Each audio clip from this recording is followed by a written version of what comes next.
Welcome to Memory Safe. This is Lindsay O'Donnell Welch with Decipher, and I'm very happy to be joined today by Sherrod DeGrippo with Microsoft. Sherrod, thanks so much for coming on today. Hey, Lindsay, it's good to see you again. Known each other for a couple years now. Yeah, a while now. So it's good to see you, and I'm very excited to get into this Memory Safe episode with you. Basically, the premise is that we ask the same 10 questions over to different guests that are top experts across the security industry. And they're the same 10 questions, but they come up with very different answers, and it opens up all kinds of discussions. So it's a lot of fun. And yeah, Sherrod, are you ready for question number one? I'm ready. Let's do it. Great. So when did you get your first computer? I was 12, so that was probably 1989. My dad got it for me. My dad was a mega big time nerd who worked at Southern Bell originally, then the Bell companies, then divestiture, trivestiture, and finally at AT&T. So my first computer was an AT&T branded computer in 1989. Wow, yeah. So your dad was at Bell. Like you must have had the tech kind of in your life from the start then. I did. And it was really awesome because my dad started in the 70s as a lineman climbing telephone poles. So I got taught how to use a lineman's handset, put a jack in my room. I had like 6 phone jacks in my room when I was a teenager because he showed me how to do it. So I was like, I want a phone jack in every corner in this room. And I was kind of more of a phone freaker at that time, but I liked doing copper. So like I like doing phone stuff. Mhm. And then he got me a computer and taught me how to use a modem, which is computer plus phone stuff. And I loved it. Nice, nice. And I have to ask, did that inspire the phone booth in the back of your room there? I have wanted a phone booth for years and years and years. And for Christmas, a very dear friend got this one for me, cleaned it up. Public telephones are disgusting. They're really dirty. They're like yucky and gross. So he was very kind and cleaned it up for me and gave it to me for Christmas. And yes, I love it. I just think, telephone pots, like it's just all very cool to me. It's amazing. Yeah, that's great. And when you had your first computer, follow-up question here, but what were you mainly using it for, and kind of what was your experience from the start there? Oh, so really early on, one of my favorite things to do with my computer. So not only did I have this AT&T giant hunk of computer, but my dad also got me a dot matrix printer, Mhm. and I would make green and white striped printed banners and very like rudimentary drawings and pictures. One of the things that I really loved to do was make cassette tape mixes, and I would make mixtapes, and I was probably 11 or 12 and would cut out the printed liner and put it in the little clear cassette tape. So I had these like perfectly printed mixtapes. I love doing that. And I did that for years and years until I got a CD player. I was using WordPerfect when I was in high school to like make those. So I loved doing that. And then when I was 14, I got a modem. Nice. Yeah. I miss cassette tapes. There's just something about, I mean, flipping the it over and plastic, yeah, they have a very yeah, mechanical feel to them that's kind of satisfying. I know. It's seriously. um all right, and question 2, when did you first go online? And this kind of dovetails with what you were just saying, but Yeah, I was 14. I had a subscription to Thrasher magazine, which is a skateboarding magazine. And in the back of Thrasher, it was really actually Thrasher was a really cool magazine. It was like a widely produced publication, but it was put together like a zine. It was very indie, had really cool photographs. It had like recipes called scarfing material. Thrasher was so cool in the 80s and 90s. And in the back of it, it said, call the Thrasher BBS. And I went to my dad and I was like, I need to call the Thrasher BBS. And my dad put Bitmodem on, I think, a Windows 3.1 computer and was like, here you go. And I remember very vividly at that moment, and I didn't understand what was happening, but he said, I'm going to turn off ASCII, Hmm. so that it goes faster. Hmm. And to me, I said, okay, I don't know what that is. Well, that was all the cool pictures. That was all the cool stuff that my dad was like, I'm turning this off, maybe for my own safety Yeah. as a 14-year-old girl. But I became completely addicted to BBSs. And I would say, I was on there hours and hours. And about 5 or 6 weeks later, I was on the BBS up in my dad's office and I heard him shout from the kitchen, Sherrod DeGrippo, get down here. And I was like, oh no, I'm in big trouble. And Yeah. I had run up like a $300 phone bill because for those of you who don't remember, long distance calls used to cost a lot of money. And I was on long distance calls on the BBSs and, I got in big trouble. So I had to find local BBSs in the 404 where I grew up. It's so crazy how different it is now. People are just like, for hours and hours, like just not even thinking about it. And back in the day, we could easily rack up a $300 charge like that. Yeah, every day after school ended up costing about $300. Yeah.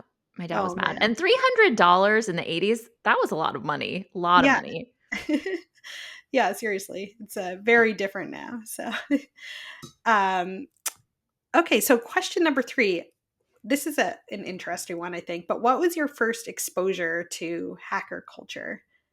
I think everyone always has kind of different answers to this a little bit. Yeah, so I think a lot of it really was kind of dovetailed with this weird stuff that my dad was doing because he's a huge nerd. So when I was 14, he also made me go get my amateur radio license. So I am an FCC licensed amateur radio operator. KD4RBD is my call sign, and he is a big time amateur radio operator. And so he would bring me around to what's called Ham Fest when I was Mhm. 14. Oh man, what a dorky growing up I had. So he'd bring me I out to love these it. ham fests where they Yeah. like sell ham radio junk. Yeah. And one of the ham radio junk merchants had a 2600 magazine. And back then they were like little booklets. I think they still might be if you get a paper one. And it just had all this stuff in it. And it had a 2600 meeting at Lenox Mall in Atlanta by the payphones. Hmm. And I told my dad, take me to this Friday. It was like a Friday at 6 o'clock. Take me down to this mall, which was a far mall. It wasn't our mall, it was a faraway mall. And I want to go to this 2600 meeting. And I was 14 and he dropped me off at the mall. And I just walk up and I'm like, hey, I'm here for this 2600 meeting. And then those 2600 guys gave me more BBS numbers. And so from that, I just started going on all the 2600 BBSs and meeting up with people. Um, and I met like a lot of people, like people that went on to do some pretty cool things. Jeff Harrison, who ended up making the Mandrake Linux distro, met him on a 2600 BBS. And yeah, I just started going to 2600 meetings and then conferences from that. And that was pretty wild. And looking back, I'm like, why didn't someone look out for me a little bit and be like, Sharon, you should have been getting dropped off at the mall to meet strangers. But yeah, everything worked out okay.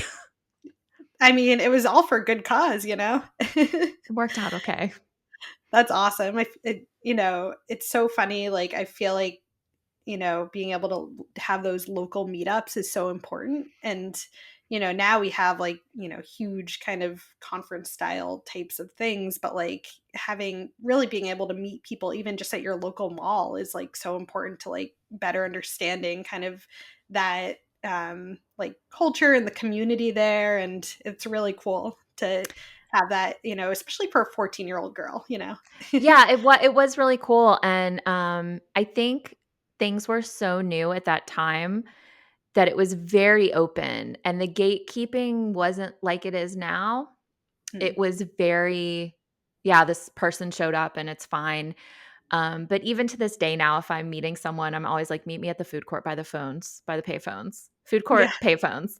A lot of places don't even have payphones anymore, but yeah, that's the place. Meet me in the food court. Yeah, yeah. If you ever say that, yeah, people will know, this is legit. That's awesome. Okay. So, question 4 here. When did you think that you might make this a career? Oh, I love this question because it took me a really long time. Mhm. Again, I am of a generation that did not grow up with internet access. Um, I had no intention of going into anything technical for a career because I didn't see it as a money-making endeavor. To me, it was a hobby. It was very much like, "Oh, this is something I do for fun. This isn't something that people make money doing." Even though my dad had this career, I never connected it. Yeah. And, um, I went to college in 1996, and my plan was to be a, touring photographer for music groups, and so I Mhm. went to photography school. And, um my parents were very encouraging of that, which I find incredible that they were like, "Yes, go be a photographer. Cool." Yeah. But in 1996, going into tech wasn't really a mainstream thing. It wasn't widely done. So I went to art school, and I'm in art school, I'm in college, and I get a part-time job at an art publisher. Mhm. And it's a local art publisher that has a big warehouse and all these artists. It was really interesting to work there. And the salespeople in the art publisher wanted to take pictures of the art and email them. And they Mhm. didn't have email. This was, again, 1996, 1997. Only 22% of households had internet. And I Yeah. said, "Oh, I can do that." And I think it was probably 1999. I installed Slackware. That was my Mhm. first distro. I installed Slackware on like an old piece of hardware. I put it up in this like basement attic, like an attic loft, not a basement, and was like, "Yeah, so there's an email server up there now." Because originally they had one desk in the office where you would have to go to that desk to use the internet. Yeah. And everyone like Capital it T, kept capital I. Yeah. yeah, like, "Go use the internet computer," and everyone was like, "I need get off the internet computer, I need it," and I said, "Oh, I can put internet at everyone's desk if you'll, buy this stuff," and Mhm. man, that was hard, setting up that SMTP server and, like, getting a Slackware distro going and running cable to everyone's desks because they didn't have Cat5 to their desks.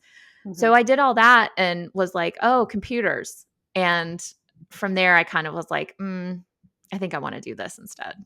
Yeah, it's so interesting that, like, you started, though, at a place where you were thinking you might go down that path, and then you were like you found kind of the IT side within that and went into there, and then from follow-up question there, but, you've done a lot with threat research and detection and kind of malware and, a lot with the threat landscape. Like, when did you know that you wanted to go specifically down to that path within the broader cybersecurity industry?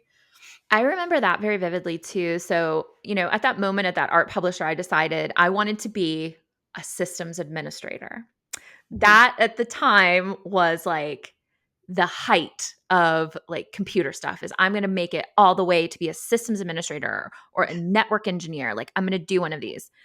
And I pushed really hard and I got offered a job on the West Coast from Atlanta, which is huge, at an ISP called Redundant.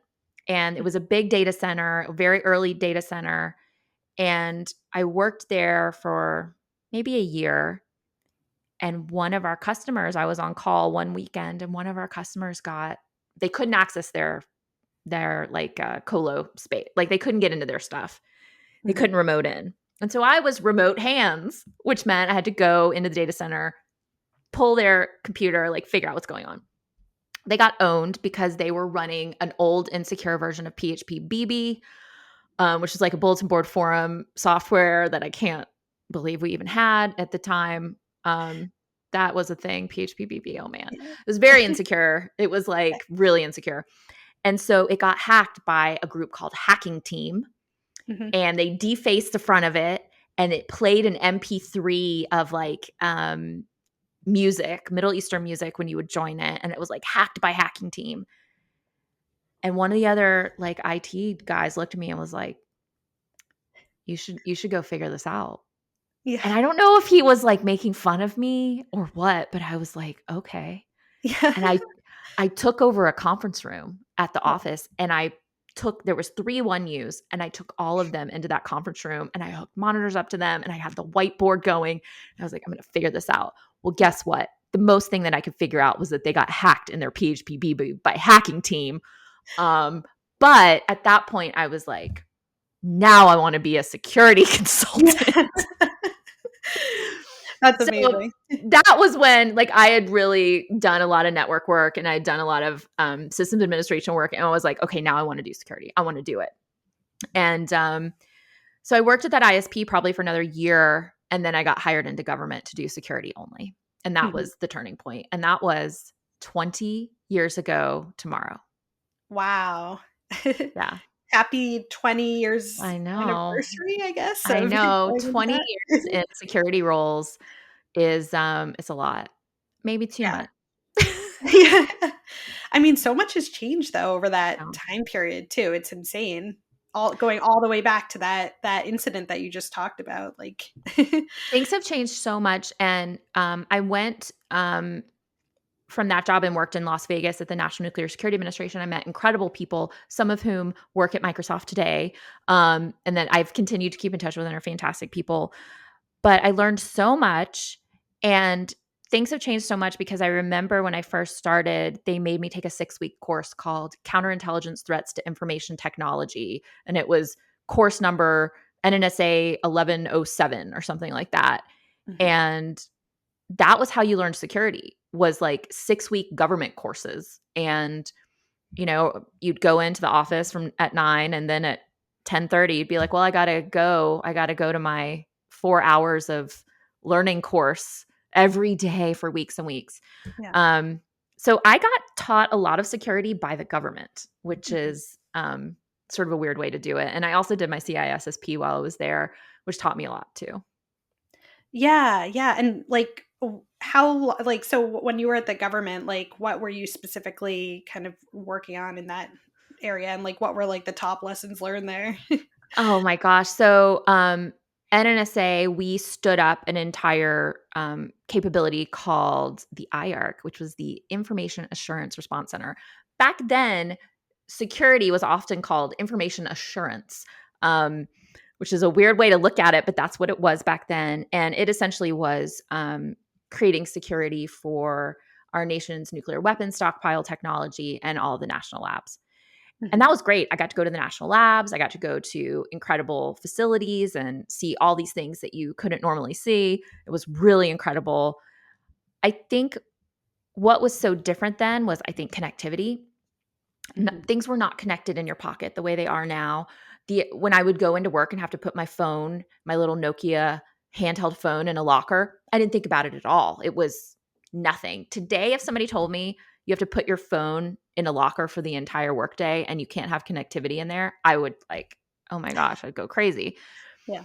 A lot less email in those environments. But things have changed, I think, in that it's scale, scope, and speed.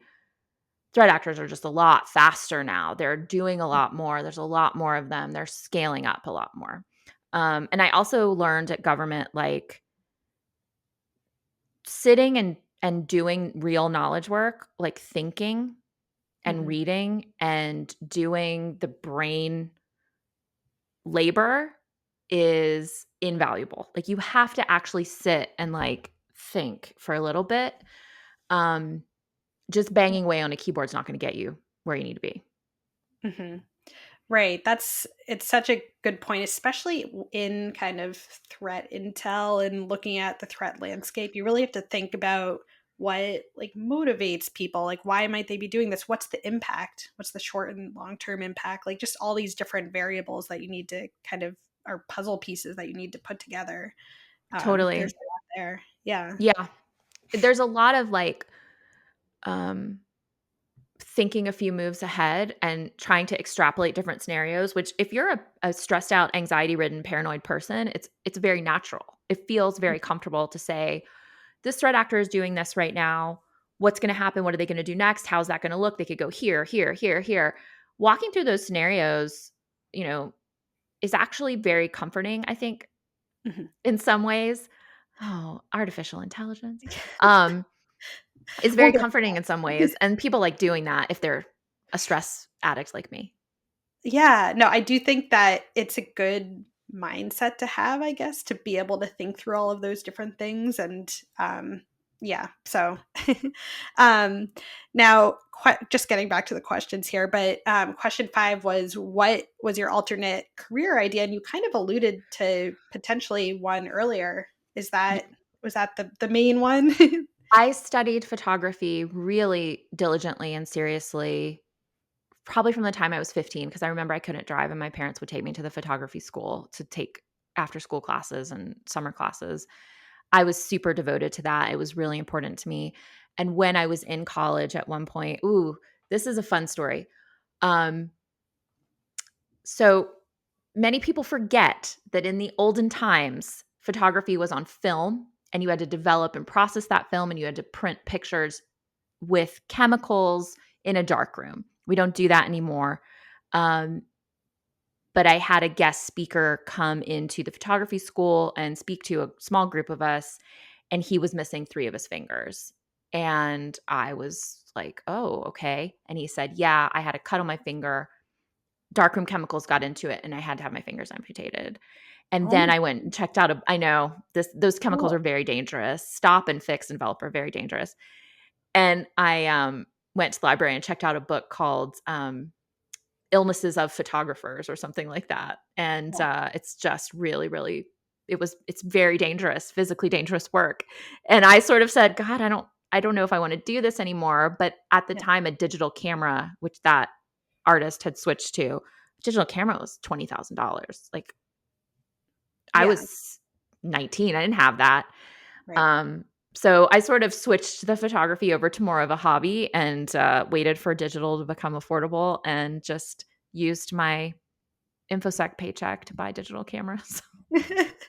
You wanted to keep all your fingers, right? I remember him explaining that and then saying, "And so I only shoot digital now." And I was like, "I will never be able to afford a digital camera. Those are for incredibly wealthy people. Yeah. I will never have that much money." And, yeah, so I just sort of thought, "Wow, this is kind of a dead end for me." Yeah. But do you still, like, do that kind of as a hobby? Like, or, I is take it a lot more? of pictures of my dogs and Yeah. my dog and my friends. But yeah, I mean, I don't think there is an alternate career path for me Mhm. because I will still read the news. I will still want to know what's going on. I will still look up like what DNS server somebody's using if their email seems weird. Like I will always do that whether it's my career or not. And so it doesn't make sense for me to really go into anything else. Yeah, that's why I love this industry, because I feel like everyone in it just is inherently, like, drawn to, you know, what they're doing, kind of what's going. I know for me, like, if I go on, like, a beach vacation somewhere, I'm still looking up, like, I'm, like, telling my husband, like, "Oh my god, like, are you serious? There was, like, an APT, like, critical I infrastructure attack." yes. Like, yeah, he's just like, Every "Stop." and every geopolitical event, I'm like, I wonder what the cyber capability that complemented this was. Like Yeah. everything that happens, I'm like, hmm, where's the angle? How did this work? I should look into this more. I should learn more about this. I can't let it go. Um, and I don't know that that's necessarily healthy for people, but Yeah. that's where I It's am. just So wired, you know? yeah. Yep. Um, okay, so question 6, who is your hacker hero? Okay. So when I saw this question, it was tough because I didn't have a lot because there weren't a lot of women. Women that come to mind for me are, of course, Katie Masouras, who is at Luda, founded it, was previously at Microsoft. Fantastic. Really love her just personally, as well as a lot of the work she's done on disclosure. Um, Window Snyder, who was early, worked also at Microsoft. And Raven Alder, who many people probably don't know, but I worked with her as well. She was a pen tester, super fantastic, really talented, really smart. And I think what I like about Katie and Raven specifically is that they'll sit there and just explain things to you Mhm, and walk you through how something works because I think that they recognize it takes sometimes someone looking at you and going, okay, do you see this string? mhm. This is what this means. And like minute detail walking you through something before you really understand it. Um, So yeah, I think that people that do that are really great, and I also love Bruce Schneier. I know that he's controversial, but man, that guy's written some bangers. Yeah, yeah, seriously. Yeah, no, but to your point, I do think that that's like so important to have people in this industry that are able to help and explain things and walk you through things. And, that's definitely helped me over the span of the past like decade, better understanding things. And it's so important too for kind of people who are entering the industry too, who are trying to kind of build up that knowledge base and, um, being able to inspire kind of that younger generation. I think that's true, and I think, you know, the software development world, which is huge and heavily pushed, go into STEM, all that. Um, Software engineering has really embraced the idea of pair programming. They really embrace the idea of pair programming. So you'll sit as a junior developer with someone who's much more senior than you, and you will work, collaboratively with them to write the code. I Mhm. think in security, the more of that we can do is super helpful. I've always gotten great benefit out of people's, researchers and reverse engineers and detection engineers sitting with me and going, okay, this. And I think you retain it better as Mhm. well if you've got someone who's sitting there next to you and you're kind of like, oh my gosh, don't embarrass yourself in front of this smart person. Yeah.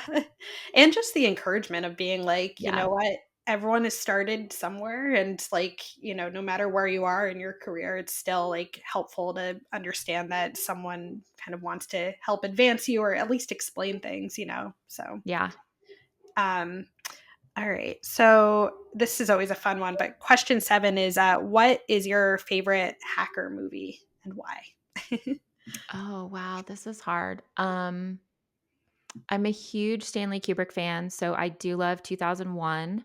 In that case, Hal is the hacker himself. Um, but let me tell you actually why I love 2001. I think everyone should watch that movie. First of all, I think you should watch the entire library of Stanley Kubrick movies. He's a literal cinematic genius. Um, but 2001 is very important right now because to me, it shows a glimpse of what AI is, and I don't mean that about Hal. Hmm. The monolith, which is the big black rock, the monolith that comes down, the smooth structure. In the beginning, you see the primates and they're sort of fighting and they're um, eating and all these things, and they're just primitive beings. The monolith comes, and you remember there's like a very famous scene where one of the apes raises up a bone and starts smashing with it, right? So those apes learned how to use tools because the monolith was there. The monolith accelerates evolution. And I think that that's where we are with AI. AI will accelerate exponentially into a new reality of what we think of as normal things. And so I feel like 2001 is probably one of the most relevant films of this like contemporary moment of this zeitgeist because it shows this primitive understanding of thinking machines and um, the idea of like slingshot evolution, just like super, super fast evolution. I also think the Denis Villeneuve Dune movies um, allow you to drop into the idea of thinking machines because you can't necessarily see it that well, but they don't use computers in the Dune universe because of the revolution. They had them before, there were some problems. I think that's really important. But I think like from a criminal mindset, I think the movie Heat by Michael Mann is probably it's not a hacker movie, but it is a crime um, mindset movie. And at one point, Al Pacino's character says, like the action is the juice, which means it just feels so good to do the crime that's good enough for me. Like that's what I'm after. I'm after that feeling. And I do think that that's part of why I love cybercrime so much. Mhm.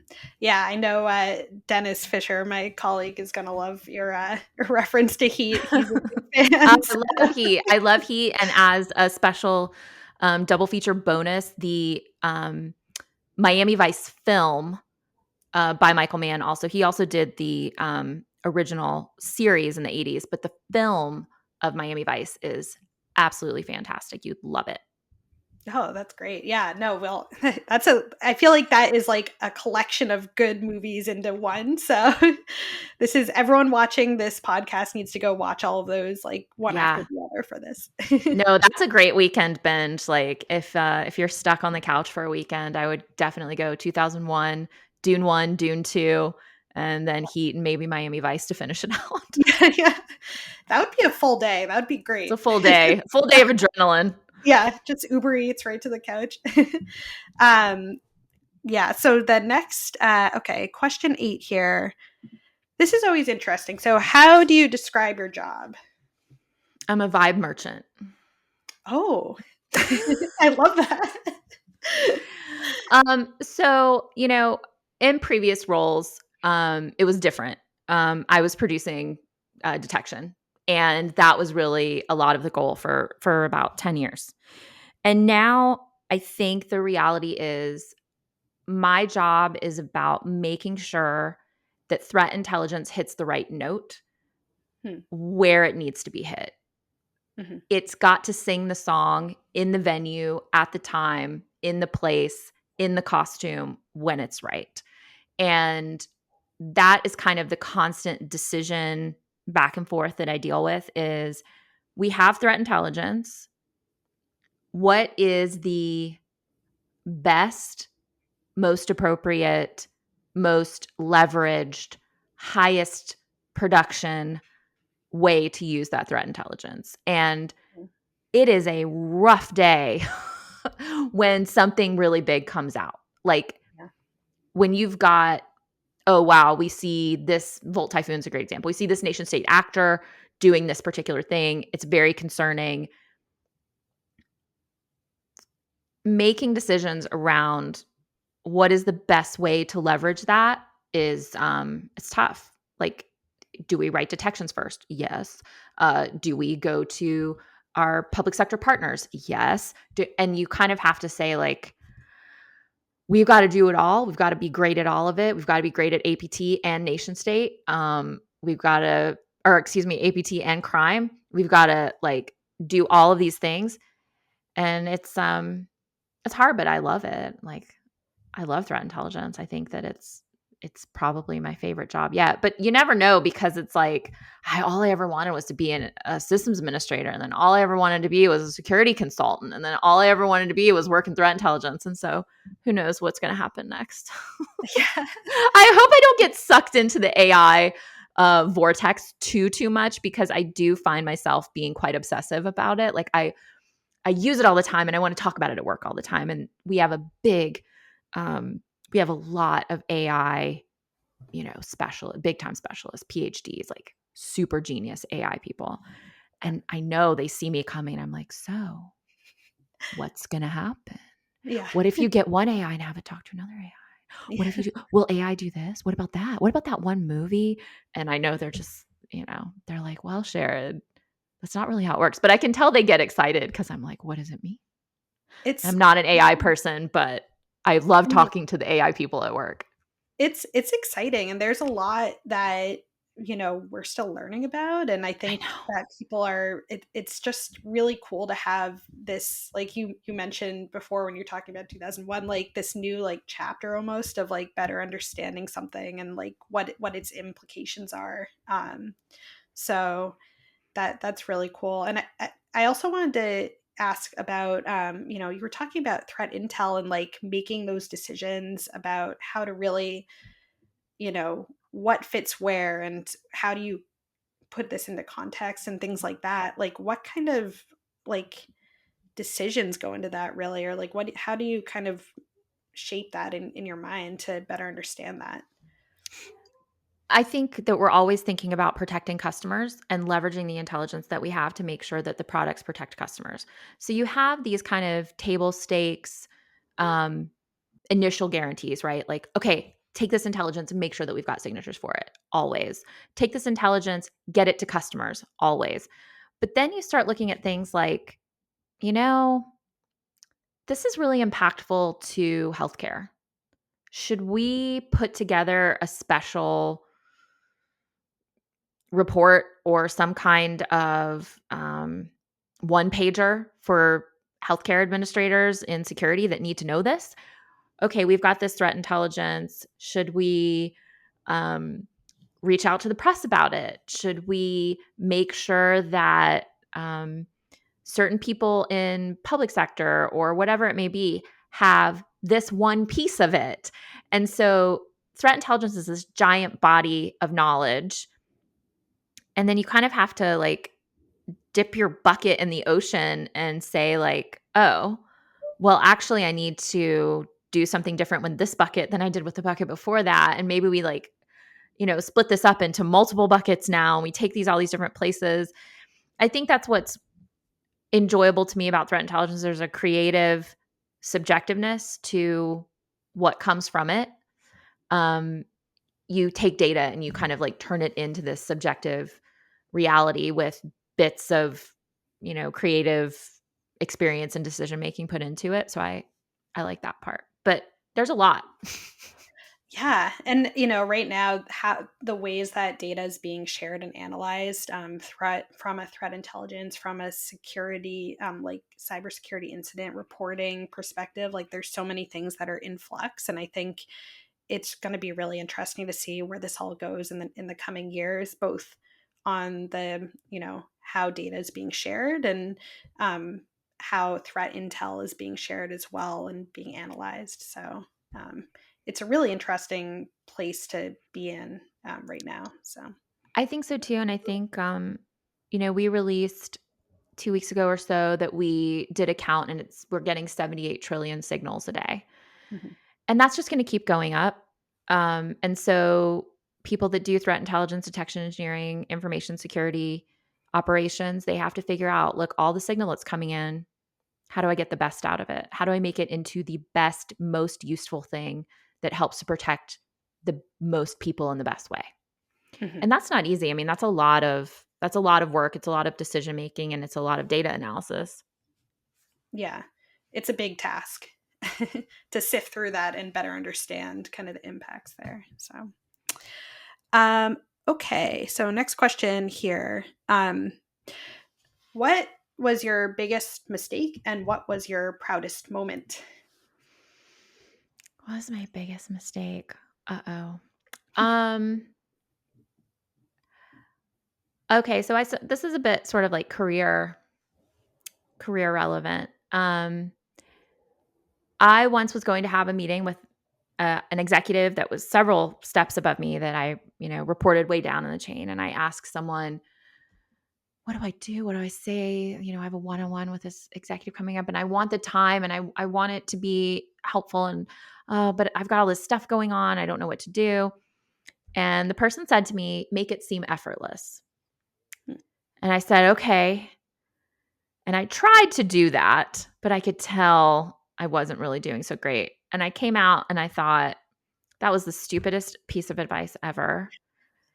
Nothing is effortless. You shouldn't make anything look effortless. And I think that the mistake, and I've made this mistake many times in my career, this is Mhm. the mistake. Listening to a very confident person giving you advice and not scrutinizing and objectively evaluating and judging that advice. Judge the advice because I don't think that that was right. Even though I tried to do it, I looked back, that wasn't the right choice. And I think that it just comes down to people will very confidently tell you things.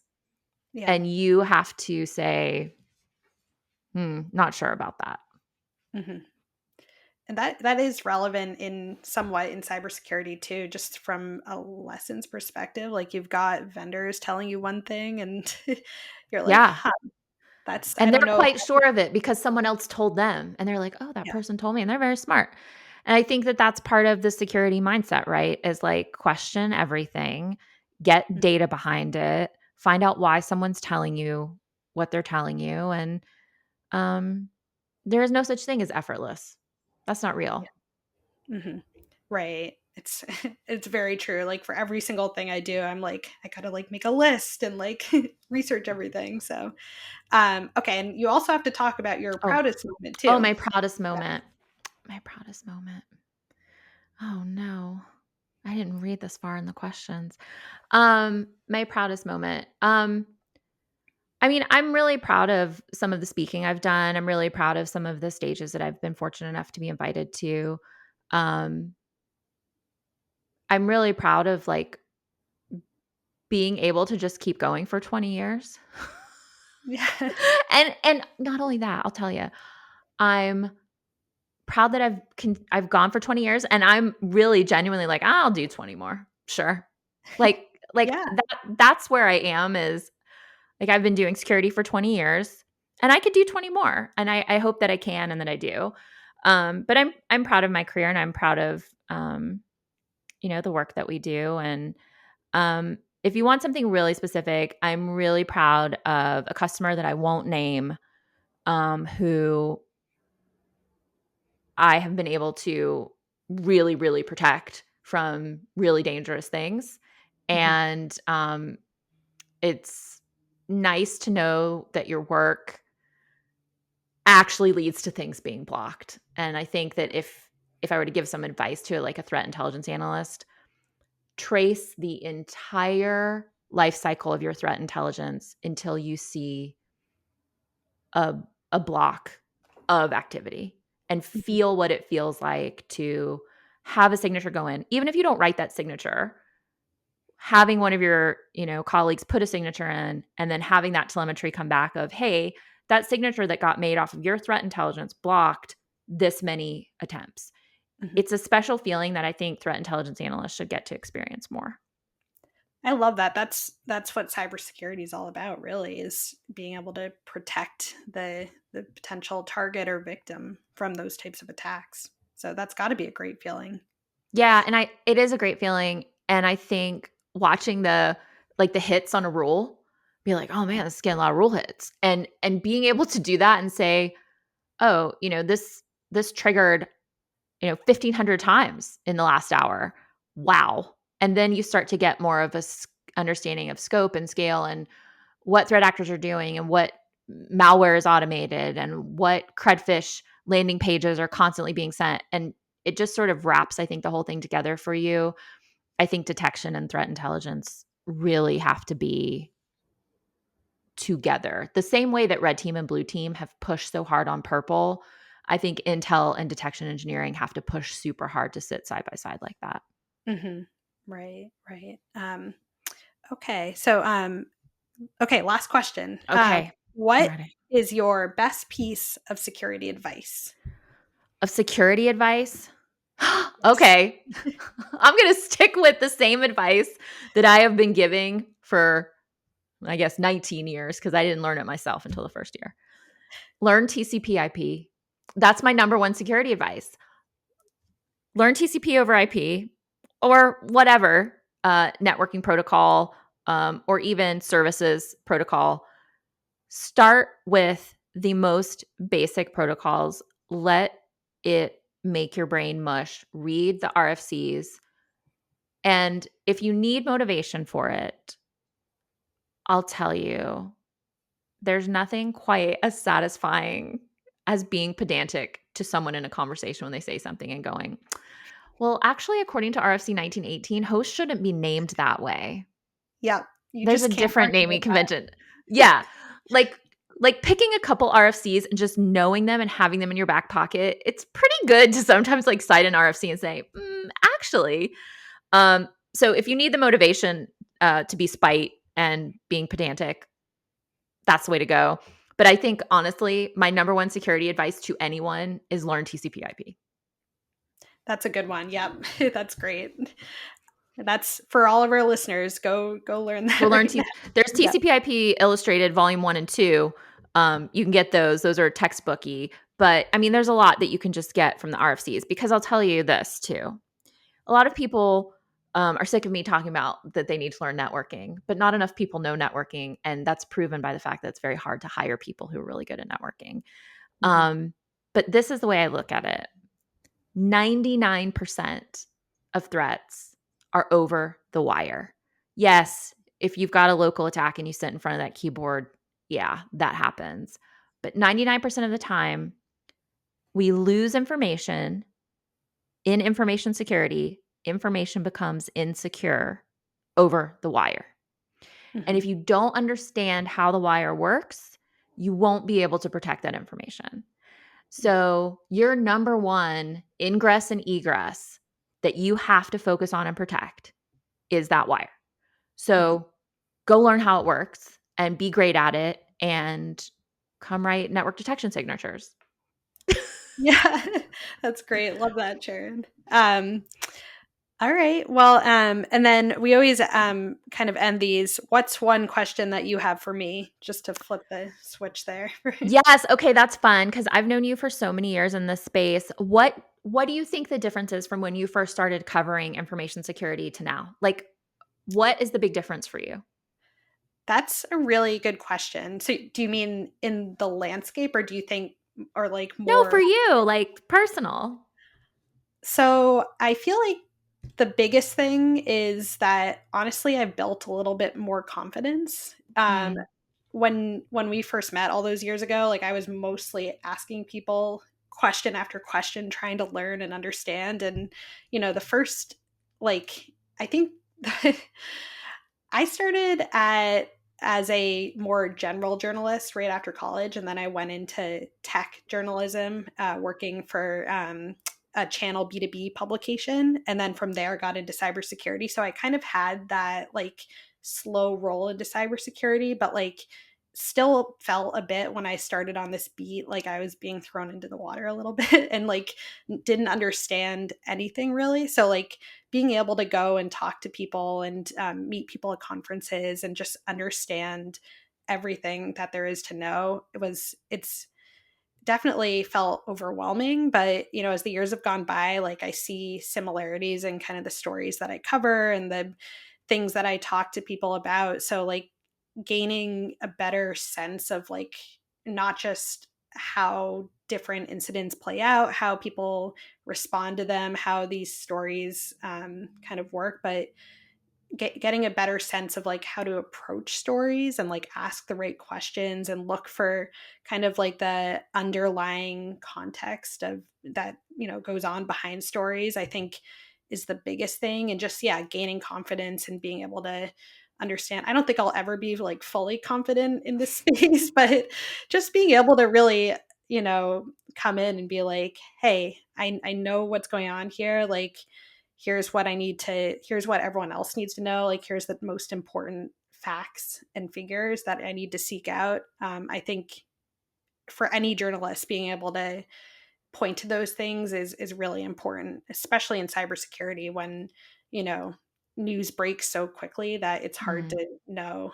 So yeah, it's been a wild ride. There's been a lot, and I feel like you're right, like, news breaks and then also it's gone.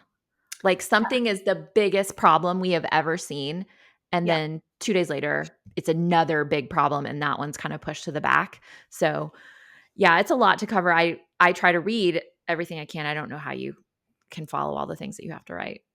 it's a lot, yeah, and to your point too, like, I mean, I'm just thinking the past few weeks, we had, I like I know. covered, like, Change Healthcare, I covered, like, the XZ Utils thing, like, everything else that happens, and to an extent, it does feel like it is, like, one thing after another, but, you were talking about keeping on, like, for threat intel, like, earlier. I think, a parallel to that in the journalism space is, like, trying to keep on stories, like, months after they happen and Mm, following up. I think that's where some of the big stories really are is, obviously a ransomware attack happens, but like what happens in like the year after that with, that company or like the potential like, policies that are shaped because of that incident or things like that. So yeah, it's a fun space, but there's a lot that goes on. So yeah. everyone's enjoying it, but just very tired. Yes. Yep. Coffee. Um, okay, well, Sharon, thank you so much for coming on to Memory Safe. It was great talking to you, and I love to hear about all your stories and all your insights into the cybersecurity space. Thanks for having me, Lindsay. It was good to talk to you. Awesome. Thank you.